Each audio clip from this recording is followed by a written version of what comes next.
representing the Loughborough Gym, here is Mo Abdurahman. I hit him with a right hand and he went over, and it was like the best feeling in the world. Like, today. I want to go for the Glory World title. You were. Take the fight, go on there, smash it, and show them what it's about. You can't get complacent. As soon as you get complacent, you stop growing. And I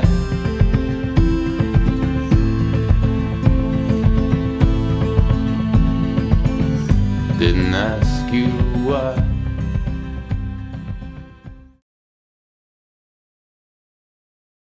In my first fight, it was like, I think it was like a junior fight as well. I was like 15, fought a lad up in Wales, and I knocked him out in like the second round. I hit him with a right hand, and he went over, and it was like the best feeling in the world. Quite a lot of people from the gym was there watching, and there was obviously like, it's just there's a different feeling. There's no feeling like it. Like there still isn't like now when you knock someone out when you're in the ring and everyone's like buzzing, everyone's shouting, and there's no feeling like it. So I sort of got hooked on that straight away. It was my first fight, and the training was all good fun up until it. Like I loved the training.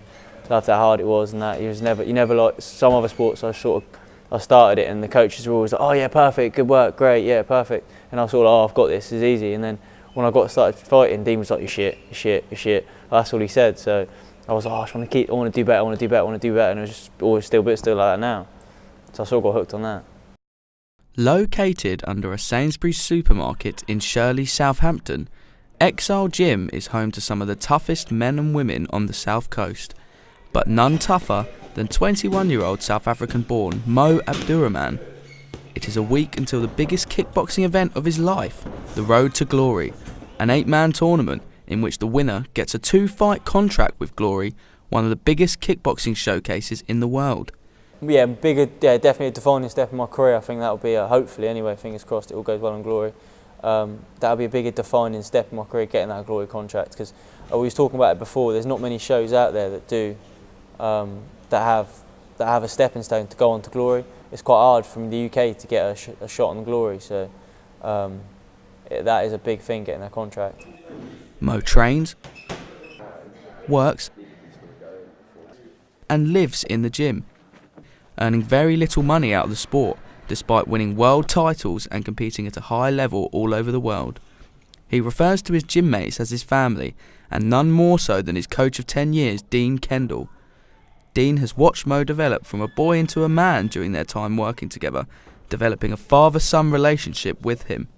But he also admits that it hasn't been easy reaching where they are today, and it took him quite some time to see Mo's immense potential. So with Mo, a lot of it has been, like you see some people that come in the gym, they can punch, some people come in the gym, they can kick, some people come in just naturally talent, naturally fitness. He was very fit, but he had no sort of range, he had no stability in his movement. So it took quite a long time for me to see something special in him. Mo's one of the ones that has had to work on everything to get to where he is, you know what I mean? Mo has been put through his paces in the last 3 months in preparation for the big event, and spars regularly with another successful product of Exile Gym, Harry McDonald. The former Team GB athlete says that Mo really sets the standard for others training at the gym, and his success and determination is something he admires and hopes to replicate in his own career. I always train with him, try and learn a few things from him.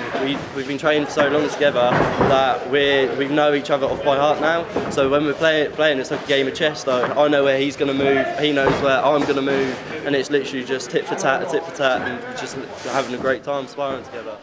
Mo has used his fighting to overcome and escape troubles he has faced in his life so far, having slept rough, been thrown out of his family home, and struggled to make ends meet.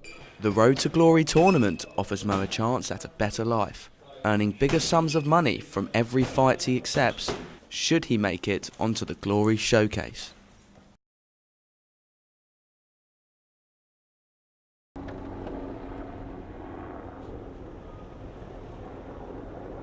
And everyone, he keeps saying, "Oh, everyone thinks you're the favourite. You've got to smash it." He was like, "Oh, if you fuck this tournament up, you're gonna have to wait another 2-3 years to get this opportunity again."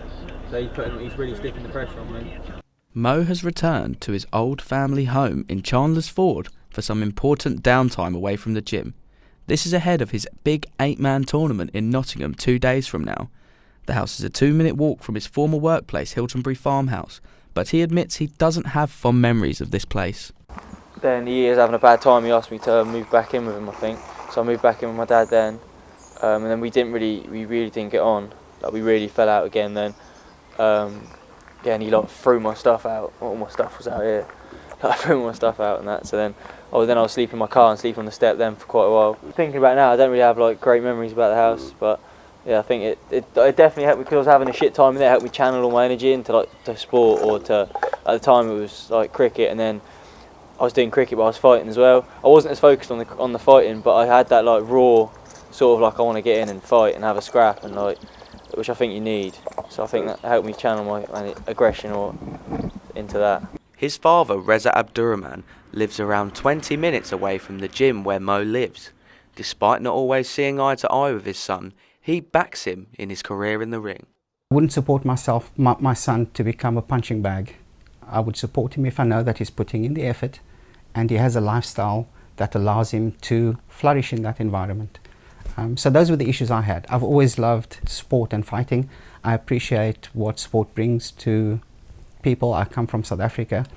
One of the driving factors for me was having him play team sport was the fact that once you put on that jersey, it makes no difference if your father's a doctor, if your father's unemployed, you're part of one team. I was always into, yeah, like I said, he put me into karate when I was little, so he always wanted me to do that because he could see I was more sporty than anything, and he liked boxing, so he wanted me to get involved. But my mum just hated it from the first thing. I tried to, because I went to do my work experience there, so obviously she was fine with that because I was just doing work experience and doing it for fitness. But as soon as I said I wanted to fight, she was like, "No, you're never fighting. You will never fight." Then I got my coach to come round for dinner. I got Dean to come round for dinner one night, and he tried to talk mum into letting me do it, and she was like, "No, he will never fight." Being all like that, and she was like, "I'm banning you from training. You're not allowed to go to that gym no more. It's bad influence. You're not allowed to do it." So I just say I'd go to my mate's house, and then I'd end up just training behind her back, carrying on training. Mo also used to sleep rough on a step behind a local nursery after his parents threw him out for fighting.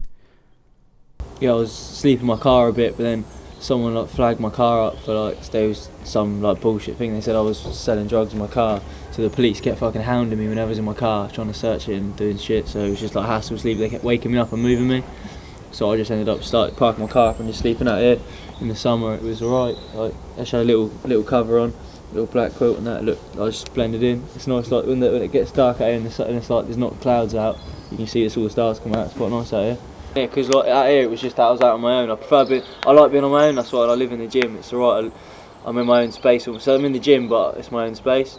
I can hit the bags, put my headphones in, and I'm in my own space. Same out here. Like you sort of get away from everything. I just look out and you sort of get away from everyone. Get up early, get going. Yeah, when I was in my house, it was a lot of aggro and shit going on. Yeah, so that house, I don't really remember good memories in there. Welcome to Grantham for Road to Glory, an incredible night of kickboxing action under glory rules. We have 3 super fights. We have an 8-man tournament. At stake, 3 glory contracts. That's a replay of the previous fight. Here we go. He's still looking to land those very hard knees, Mo. And what a lovely right hand. And then Mo goes down. Before the fight, I've got really stressed out. I can't get the fight out of my head, and it's just like getting a bit much. And I think, I'm just going to give up and quit. But then you always sort of come out of it. And now this third round here, Bailey Sugden needs to pull the fat out of the fire, but has he got it left in him? It's not just his performance, and it's not just like I said to you, it's his dedication, and I'm proud of Mo for that. Coming back from Mo, this is a war of attrition. And look at Bailey, he's now just looking to tee up that left hand and knock his man out. Memory of Mo when he was younger was from a very young age he had an extremely competitive nature. Going for the head, he's thinking well. Very good from Mo, very, very good. Oh! And Bailey Sugden is still just stood there in front of him. He'll go a long way. He will stick at it. I know he's that type of person. He won't leave the task that unfinished. Been pummeled. What a bout. Cracking contest. And look, he's still got enough there to go up. You know. I've still got a job to do, I've still got to do this, still got to do this. Can't think like, oh, I've done it already.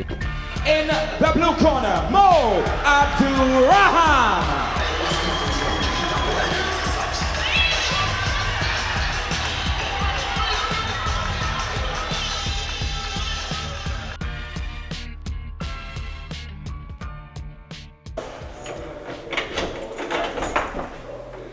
Sorry about the mess. It's been a week since my fight, so it's just like my little bender for the week. I do it after all my fights. I had a week-long bender, and now it's back into reality. You've got to clean up and go back to normal. Absolute mess. Stay. My losers medals over there. Yeah, I'll keep them next to my bed so I remember my loss. And I've got a blessing there as well. That's a blessing from Thailand. That's a Buddha, obviously. Keep that next to my bed. Hopefully, I want to go on Glory. I want to smash it up on there, and I want to go for the Glory World Title.